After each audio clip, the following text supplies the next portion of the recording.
आप सभी को स्वतंत्रता दिवस की हार्दिक शुभकामनाएं। 15 अगस्त को हम मनाते हैं अपना इंडिपेंडेंस डे और इस साल 2025 में 79th इंडिपेंडेंस डे सेलिब्रेट किया गया है। देश को आज़ाद हुए 78 साल पूरे हो गए हैं। तो आज की इस वीडियो में हम बेसिक कुछ चीज़ें, कुछ फैक्ट्स इस टॉपिक से रिलेटेड कवर करेंगे। ठीक है, शुरुआत करते हैं। सबसे पहले माउंटबेटन प्लान 3 जून 1947 को आया था, जिसमें आज़ादी का रास्ता ये तय कर लिया गया था। 3 जून प्लान भी इसे कहते हैं। माउंटबेटन जो है भारत में आया था एज लास्ट वायसराय और इसे पावर ट्रांसफ़र के लिए बेसिकली टास्क दिया गया था कि पावर ट्रांसफ़र करना है ब्रिटिश सरकार जो था, ब्रिटिश एम्पायर था, उससे भारत सरकार को। ठीक है, उस समय ब्रिटेन में प्राइम मिनिस्टर थे क्लेमेंट एटली, तो इनके द्वारा भेजा गया था वायसराय के रूप में माउंटबेटन को। उसका काम था कि पावर को ट्रांसफ़र करना है। मई 1947 में Mountbatten came up with a plan under which he propose that the provinces be declared independent successor states and then be allowed to choose whether to join the constituent assembly or not। मतलब basically इसके द्वारा plan propose किया गया कि जितने provinces थे हमारे यहाँ पर, रियासतें थी बहुत सारी, तो उन्हें आज़ाद कर दिया जाएगा और फिर उनके ऊपर छोड़ा जाएगा कि वो कंस्टिट्यूएंट असेंबली में शामिल होना चाहते हैं या नहीं होना चाहते, वो उनका कॉल होगा। इस प्लान को डिक्की बर्ड प्लान के नाम से जाना गया। जवाहरलाल नेहरू इनके द्वारा अपोज किया गया इस प्लान को और बोला गया it would lead to balkanisation of the country, hence this plan was also called plan Balkan. Nehru के द्वारा इसे अपोज किया गया, प्लान बाल्कन के नाम से इसे नाम दिया गया। Then the viceroy came up with another plan called the June 3 plan. Indian independence के लिए ये लास्ट प्लान था, इसे माउंटबेटन प्लान भी कहते हैं। June 3 plan included the principles of partition, autonomy, sovereignty to both nations, right to make their own constitution। Next फिर Indian Independence act आता है 1947 में, जो यूके की सरकार के द्वारा पार्लियामेंट में रखा गया। इसके द्वारा पार्टीशन किया गया ब्रिटिश इंडिया का into the 2 new independent dominions of India and Pakistan. The act received the royal assent on 18th July 1947 and came into force on 15th August 1947। It marked the end of British rule and the establishment of sovereignty and independence for the new nation। The act provided the legal framework power transfer के लिए British authorities से जो Indian leadership को power transfer करनी थी, उसके लिए एक लीगल फ्रेमवर्क प्रोवाइड किया गया। और जो 2 डिवीज़न किया गया था 2 कंट्रीज़ का, इंडिया और पाकिस्तान का, उनके बीच में किस तरह से असेट्स और लायबिलिटीज़ का डिवीज़न होना है, ये भी इसी एक्ट के तहत बताया गया। ठीक है, नेक्स्ट अब यहाँ पर ये बेसिक चीज़ें देख लेते हैं। फ्लैग अनफर्लिंग और फ्लैग होस्टिंग, इन दोनों में फ़र्क क्या है? तो फ्लैग अनफर्लिंग क्या होता है? अनफोल्डिंग अ फोल्डेड और rolled up flag, typically done by attaching the flag to a rope and pulling the rope to unfold the flag, used for large flags that are too big to be hoisted और for flags being displayed indoors or in a parade, often associated with ceremonial activities and events such as Republic Day in India।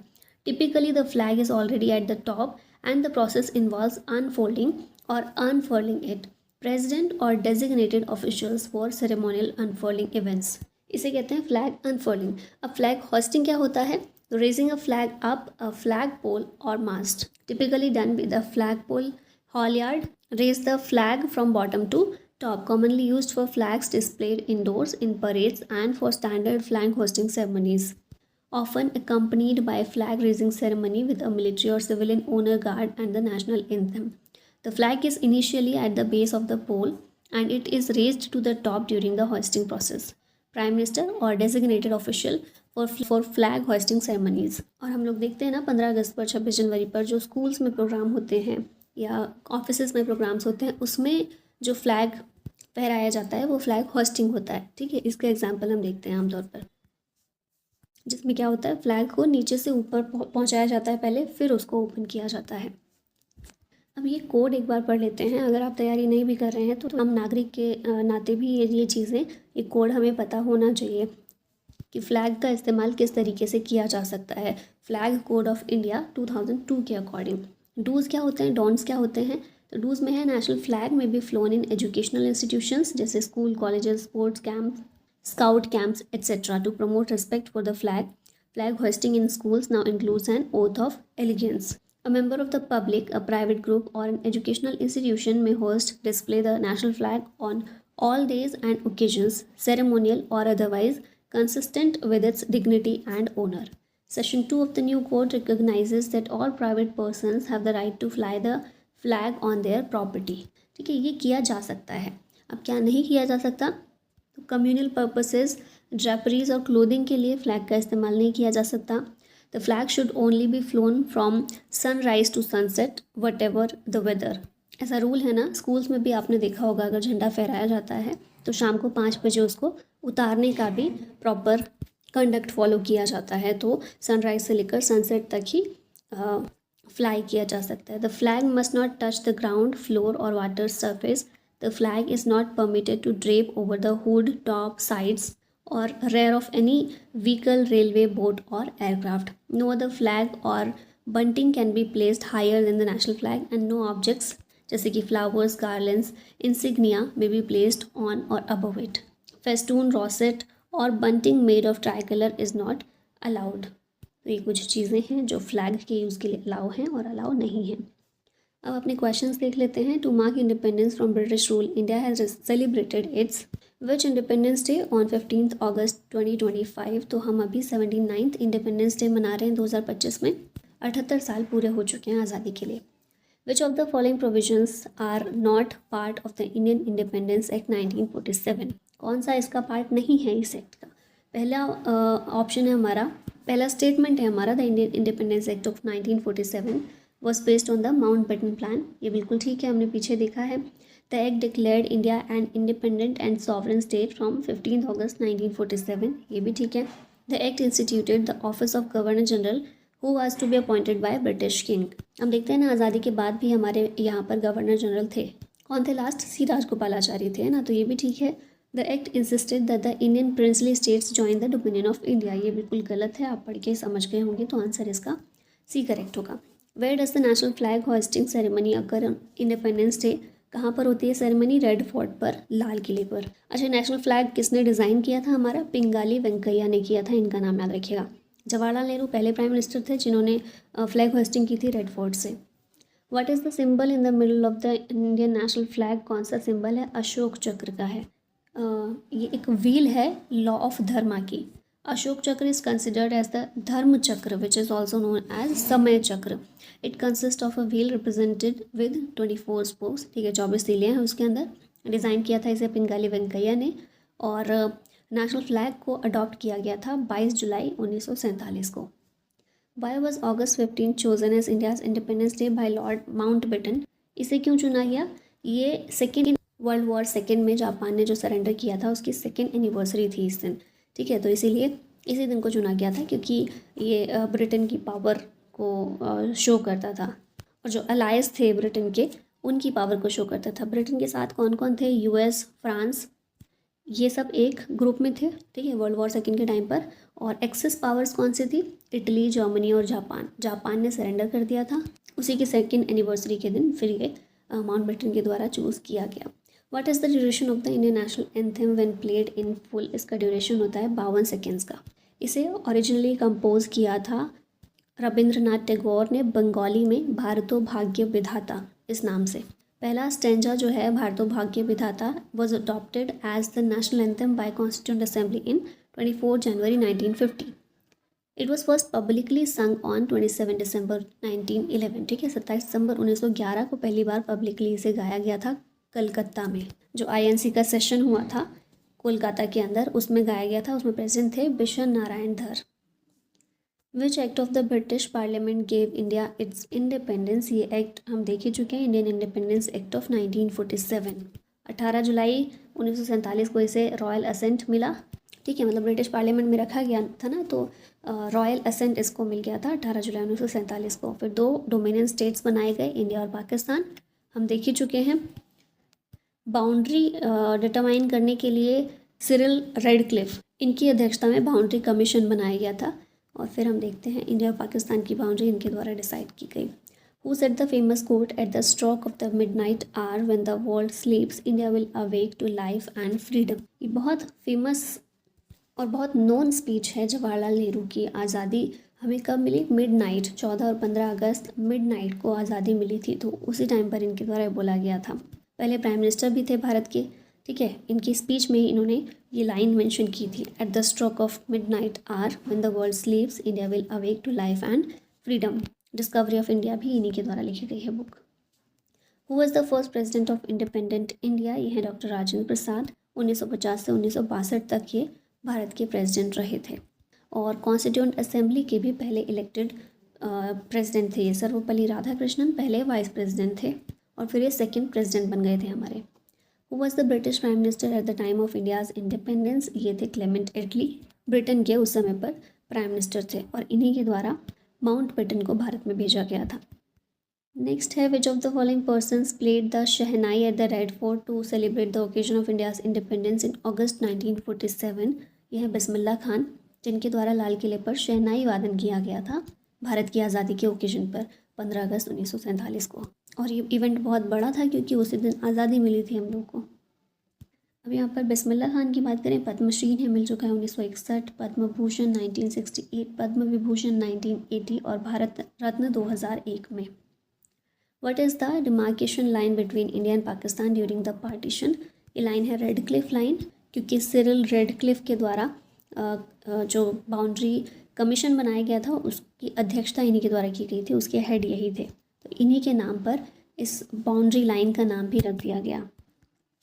Ratio of width of India's national flag to its length is, ratio क्या है इसका? 2:3 है। Horizontal try colour है भारत का, जिसमें top पर saffron है, बीच में वाइट है, फिर ग्रीन है बॉटम पर, इक्वल प्रोपोर्शन में। अगर रेशियो की बात करें width of the flag to its length, तो ये रेशियो है 2/3। ये सब चीज़ें तो बेसिक है, स्कूल पढ़ते आ रहे हैं स्कूल से ही हम लोग। Who was the president of Indian national Congress at the time of India's independence in 1947? INC के प्रेसिडेंट उस समय थे JB कृपलानी। इस समय आज़ादी मिली, आचार्य कृपलानी के नाम से भी इनको हम जानते हैं। द पेट्रियाटिक सॉन्ग सारे Jahan Se Achha was composed by Allama Mohammad Iqbal. Urdu language में ये पेट्रियाटिक सॉन्ग इनके द्वारा लिखा गया था। फिर हम देखते हैं सरफरोशी की तमन्ना, ये बिस्मिल अजीमाबादी के द्वारा दिया गया, लिखा गया। जनगण मन रविंद्रनाथ टैगोर ने, और वंदे मातरम बंकिम चंद्र चैटर्जी के द्वारा लिखा गया। Who is the author of the book India Wins Freedom? इसको लिखा मौलाना अबुल कलाम आज़ाद ने। और भी कई बुक्स हैं इनकी, जैसे कि गूबर खातिर, तज़किरा, तर्जुमलून कुरान, ये सारी बुक्स लिखी हैं मौलाना अबुल कलाम आज़ाद ने। विजय लक्ष्मी पंडित की बुक्स हैं, so I became a minister, prison days, the family bond. Shyama Prasad Mukherjee की हैं, awake Hindustan, leaves from a diary, a phase of the Indian struggle. Mahatma Gandhi ने लिखी है the story of my experiments with truth, the essential Gandhi, India of my dreams. The special Google doodle for independence day 2025 highlighted which of these achievements? तो ये है cricket, chess, cinema and space, जिनमें भारत कई सारे achievements हासिल कर रहा है। What was the duration of Prime Minister Narendra Modi 79th independence day speech in 2025? इसकी ड्यूरेशन थी 103 मिनट की। और इनका पहले का भी रिकॉर्ड, मतलब पहले का जो रिकॉर्ड था इन्हीं का था, सबसे ज़्यादा लंबी स्पीच का। तो अभी फिर से उसको तोड़ते हुए इन्होंने अपना ही रिकॉर्ड तोड़कर एक नया रिकॉर्ड बनाया है। 2024 में पिछले साल 98 मिनट्स की स्पीच थी इनकी, अभी 103 मिनट की है। और लगातार 12 बार स्पीच देकर लाल किले से इन्होंने इंदिरा गांधी को सरपास कर दिया है। ठीक है, अभी तक सबसे ज़्यादा बार लाल किले से स्पीच कौन से प्राइम मिनिस्टर ने दी है? 17 बार दी है जवाहरलाल नेहरू ने। What major milestone is India set to achieve by the end of this year?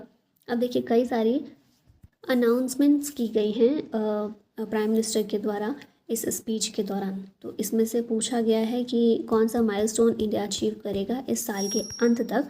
उनके द्वारा बोला गया roll out it's first made in India chip semiconductor, है ना। भारत सेमीकंडक्टर चिप्स को बनाने के लिए प्रयास कर रहा है, कई सारी फैक्ट्रीज़ बनाई गई हैं, सेमीकंडक्टर मिशन भी लॉन्च किया है। तो इस साल के अंत तक भारत अपना पहला मेड इन इंडिया चिप इसको रोल आउट करेगा। India plans to increase its nuclear energy capacity by how much by 2047? तो ये 10 टाइम्स भारत इंक्रीज करेगा अपनी न्यूक्लियर एनर्जी कैपेसिटी को 2047 तक। Work is underway on 10 new nuclear reactors as part of India's mission to increase nuclear power generation capacity by over 10 times in the next 2 decades. The upcoming GST reforms on Diwali will focus on reducing taxes on essential goods. जो भी essential goods हैं और MSMEs, local vendors, consumers, इनको relief provide करते हुए GST reforms किए जाएंगे दिवाली पर। The purpose of the newly announced reform task force is to drive next generation reforms and modernize governance. Reform task force ये भारत के लिए बनाई जाएगी, पीएम मोदी के द्वारा अनाउंस किया गया है. The creation of a dedicated reform task force to drive next generation reforms. Mandate क्या है इसके? Accelerate economic growth, cut red tape and modernize governance. Under the new employment scheme, how much will newly employed youth receive? तो 15,000 रुपये newly employed youth receive करेंगे new employment scheme के तहत. PM विकसित भारत रोजगार योजना के तहत 1 लाख करोड़ रुपए प्रोवाइड किए गए हैं. ठीक है, मेजर एम्प्लॉयमेंट स्कीम लॉन्च की गई है worth 1 lakh crore rupees, under which newly employed youth will receive 15,000 rupees. The scheme aims to benefit 3 crore young Indians, strengthening the bridge from Swatantra Bharat to समृद्ध Bharat. The high-powered demography mission aims to address demographic imbalance due to illegal migration. क्या शुरू किया गया mission? High powered demographic mission. इसमें PM Modi के द्वारा highlight किए गए हैं dangers of demographic imbalance due to its infiltration and illegal migration in border areas.